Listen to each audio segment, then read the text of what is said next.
Welcome to The Last Breakfast. Please enjoy the video. In this video, I will explain how to play Dead by Daylight on PC. First, you will need to acquire the game from a digital storefront such as Steam or the Epic Games Store.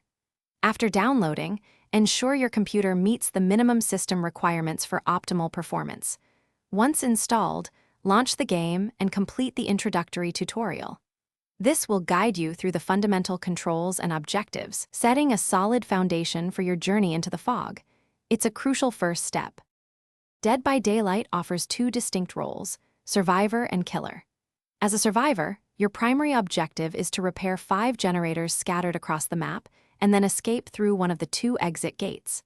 Conversely, playing as the killer means hunting down all 4 survivors, hooking them on sacrificial hooks, and offering them to the entity. Each role provides a completely different experience, demanding unique strategies and skills to succeed in the trial. To truly excel, you must master the core mechanics. Both survivors and killers utilize perks, offerings, and add-ons to customize their loadouts and gain advantages. As a survivor, focus on efficient generator repair, effective looping to evade the killer, and strategic stealth.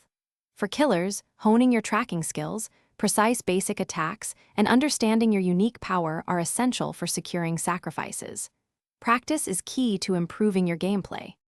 For advanced play, consider watching experienced streamers and content creators. They often demonstrate intricate strategies, optimal map navigation, and character-specific techniques. Engaging with the Dead by Daylight community through forums or social media can also provide valuable insights and opportunities for group play. Don't hesitate to experiment with various survivors and killers, trying different perk combinations to discover the playstyle that best suits you. Enjoy the fog. Thanks for watching. If this was helpful, leave a like and consider subscribing. See you next time.